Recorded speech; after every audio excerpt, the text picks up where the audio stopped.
Eh bien, aujourd'hui, une vidéo un petit peu particulière. En tout cas, c'est la première depuis que je fais des vidéos. M'est venue l'idée, comme beaucoup d'autres font, c'est de répondre aux questions qui me sont posées par courrier. Alors dernièrement, j'ai reçu quand même pas mal de courriers. J'avoue que ça m'a pris un peu de temps et d'énergie. J'avais pas trop l'habitude de recevoir autant.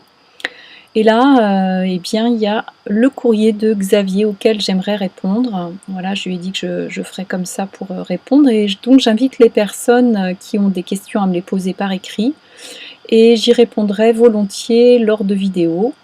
Et quand je dis des questions, je tiens à préciser que ce sont des questions par rapport à votre cheminement personnel ou bien à des choses que je peux évoquer sur les vidéos ou des questions un petit peu plus personnelles, j'allais dire, sur comment je vis ma vie. Voilà. Je ne répondrai pas à des questions d'un point de vue philosophique ou d'un point de vue de ce qui se passe dans l'univers, sur d'autres sujets. Voilà, ceci ne me concerne pas, je ne mets pas d'énergie là-dessus, en tout cas je n'en mets pas me concernant, donc je n'y répondrai pas. Vous avez d'autres personnes qui peuvent y répondre et d'autres supports sur Internet. Alors Xavier, voilà ce qu'il me dit à la fin de son courrier. En parlant de bonheur, je constate que le mien passe plus que régulièrement par le partage et l'échange. Or, au travers de tes vidéos, cela donne l'impression que tu es dans une quête particulièrement intime. Arrives-tu à partager ce que t'apprend ta démarche spirituelle avec le commun des mortels ? Alors, ce que j'aimerais dire à ce sujet, c'est que oui et non. Alors oui, parce que je le fais par le biais de vidéos quand j'ai l'élan et l'envie. Et sinon, je le fais avec quelques personnes qui m'entourent ici, donc très très peu. Et en fait, c'est vrai que c'est un cheminement très très solitaire. Très solitaire, en tout cas la vie, les événements de la vie m'amènent à être dans quelque chose de très très solitaire et personnel. Ce que j'aimerais aussi évoquer, et ça a été plus ou moins dit, je crois aussi, avec Xavier dans une de ses lettres, c'est, et là j'aimerais préciser, par rapport à la maladie ou la santé, puisque j'ai des crises de santé, on va dire, régulières, et ça depuis 7 ans. En fait, depuis mon changement de vie, c'est amené à moi comme créateur, hein, je prends l'entière responsabilité de la création de ce qui est dans ma vie aujourd'hui, en tant que créateur, et aussi créature, c'est-à-dire créer ce que je suis. Eh bien, la maladie s'est invitée dans la vie, dans cette vie que je vis dès 2009-2010. Et qui m'a plongée en fait dans un état de fatigue chronique avec des maux de tête, des tensions dans la tête, un manque d'énergie et de vitalité impressionnant en fait. J'étais une personne, je dis bien une personne, dans ce corps qui avait énormément d'énergie. J'en avais même à revendre tellement il y en avait. Je pouvais faire énormément de choses, il n'y avait rien qui m'arrêtait. Et en fait, en 2009-2010, en tout cas à partir de 2010, ou date à laquelle j'ai quitté le dernier emploi que j'occupais, eh bien, voilà, un système de maux du corps est apparu et psychologiquement ou physiquement, ça m'a plongée donc dans un état plutôt léthargique, avec très très peu d'énergie, c'est-à-dire tout me prenait énormément d'énergie, ce qui fait que je faisais très très peu de choses. Et jusqu'à très dernièrement, c'est-à-dire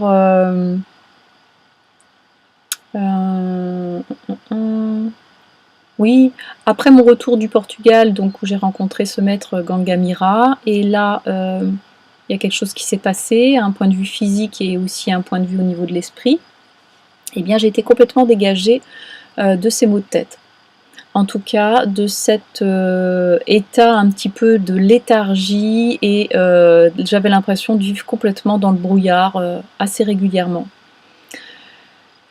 Et puis un autre événement là en décembre est arrivé et m'a à nouveau replonger dans la douleur et la souffrance. Je dis événement, je ne vais pas trop détailler.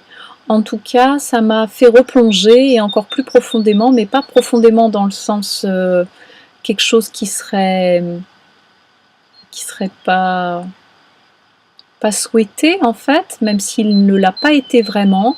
Je me rends compte aujourd'hui en fait que tous ces événements de maladie, de maux, d'état dont je vous parle, c'est-à-dire qui ne me permettaient pas ni de travailler, ni d'entrevoir quelque chose à long terme, parce que j'ai essayé et c'est vrai que sur le court terme ça allait, j'avais de l'énergie et sur le long terme j'en avais pas du tout.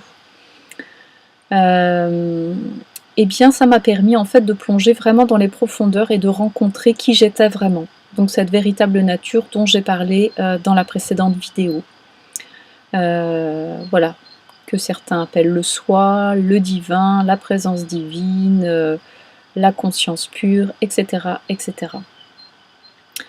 Donc en fait, voilà un petit peu pour répondre et pour être plus précise sur est-ce que je partage donc avec mes sœurs et mes frères, on va dire humains, eh bien cet état ne me donnait pas en tout cas l'élan et l'énergie d'être dans quelque chose de très partageant parce que au bout d'une heure j'étais facilement épuisée.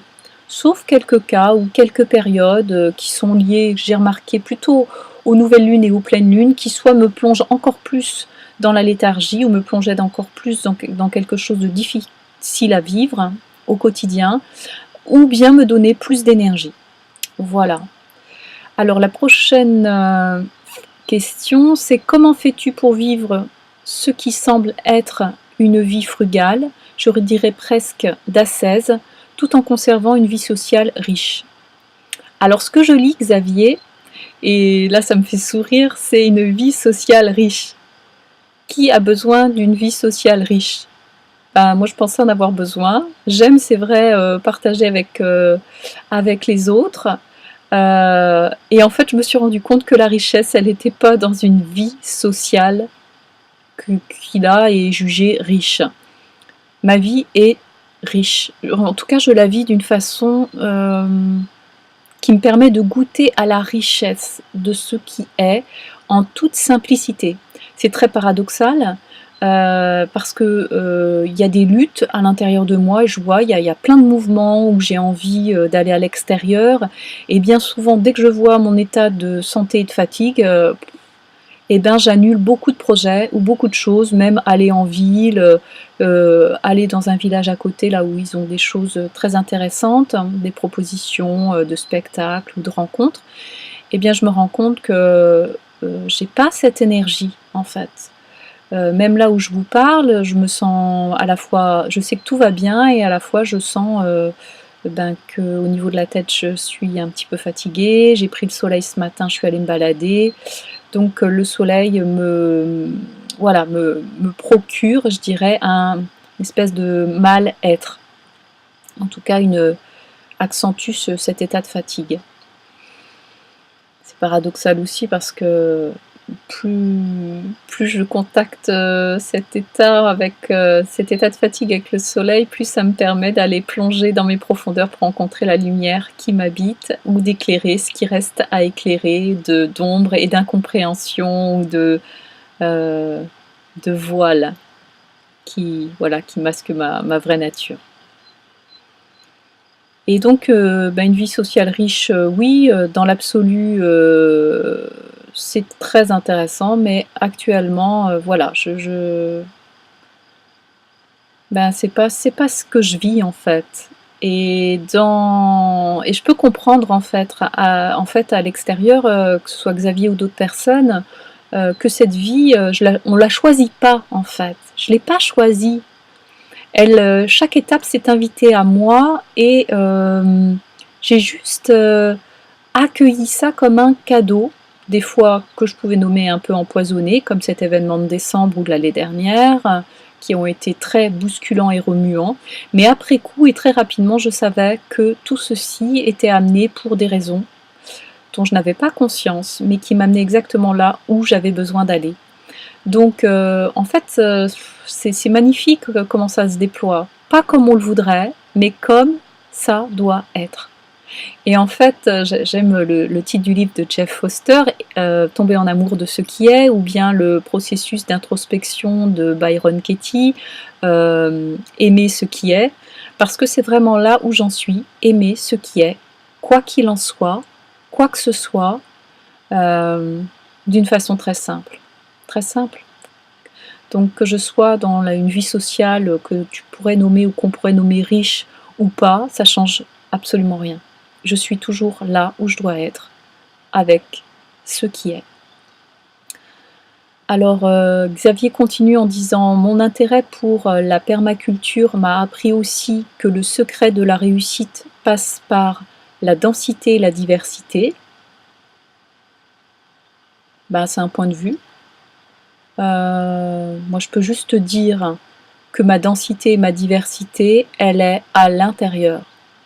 Et que la diversité, ça peut être, comme là je suis à côté d'une forêt, la diversité de la verdure, que ce soit dans les arbres, dans l'herbe, dans les feuilles des végétaux ici dans le jardin, dans les insectes, les animaux, ici il y a 2 chats, les regarder vivre, leurs réactions. Voilà, c'est une autre sorte de diversité, donc c'est juste de où on regarde ça, avec son esprit bien sûr, et en termes de densité ou d'intensité, je ne sais pas si tu voulais dire peut-être intensité ou densité, parce que c'est des choses un petit peu différentes. Et l'intensité et la densité sont là en permanence. Je suis remplie de tout ce qui me traverse, que ce soit confortable ou inconfortable. Et pour moi, c'est vraiment ça, la diversité.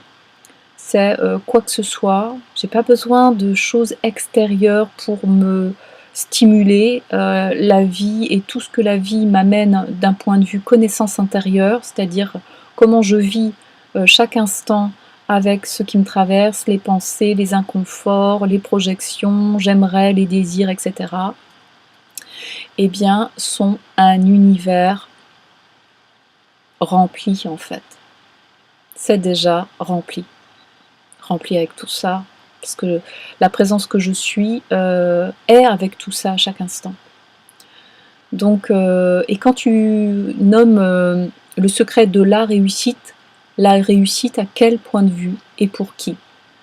La réussite au niveau social, forcément on parle de réussite. Là où j'en suis ou là où je suis actuellement, ben, le mot réussite résonne pas du tout pareil en fait. Pour moi, chaque instant est une réussite puisque je le vis au plus près de ce qui est. Voilà, c'est ça ma réussite en fait, c'est d'être avec ce qui est, et c'est très simple. Il y a plein de choses comme ça qui sont tombées, des désirs, des rêves. Hier j'ai écouté une vidéo de Darpan que j'avais pas écoutée depuis un petit moment parce que j'avais mis tout un tas de jugements et de projections aussi, je l'avoue. C'est ce qui m'est arrivé, et du coup ça me permet de voir un petit peu qu'est-ce que je projette, qu'est-ce qui est projeté et à ce à quoi je crois comme jugement encore. Eh bien il disait que comment zut, ça vient de m'échapper, je ne sais plus ce que je disais, je suis vraiment dans l'instant présent.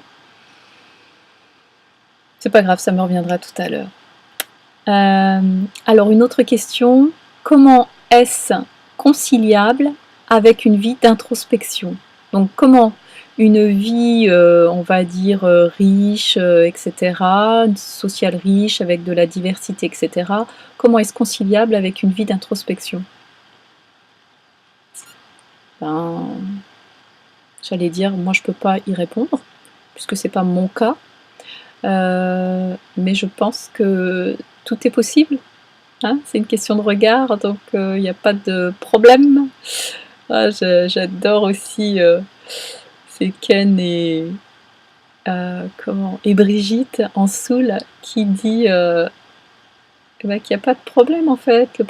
Celui qui pose des problèmes, c'est le mental, c'est les pensées crues, Et du coup, quand on lâche cette pensée et qu'on s'y accroche plus, et ben, le problème disparaît. Puisque le problème, c'était que la vie doit être comme ça, que les choses doivent être comme ça, et que ça doit se passer comme ça.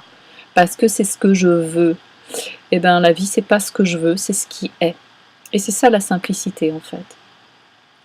Donc, en tout cas, en ce qui concerne une vie d'introspection avec une vie sociale, il y en a plein qui sont dans ce mode de fonctionnement, même beaucoup plus que de personnes, je pense, ou pas, j'en sais rien en fait, qui se retirent. En tout cas, moi, je ne me sens pas m'être retirée, je sens que la vie m'a proposé de me retirer pas à pas. C'est vrai, il y a 3 ans maintenant avec mon camion, il y a 7 ans au point de vue social et du monde professionnel. Et donc tout s'est mis en place d'une façon, on va dire, merveilleuse, magique, simple.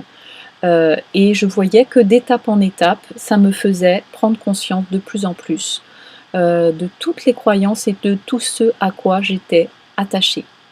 Et donc ça s'est démantelé pas à pas durant ces 7 années. Donc voilà, ça c'est venu tout seul. Je me suis pas dit tiens, je vais me mettre en introspection, tiens, je vais me retirer du monde. Non, il y a des choses d'une façon très intuitive et très spontanée qui m'ont appelé de l'intérieur. C'est vraiment un appel de l'intérieur vers voilà, vers ce que j'avais besoin de découvrir. Alors, donc il avait une dernière question aussi dans son courrier.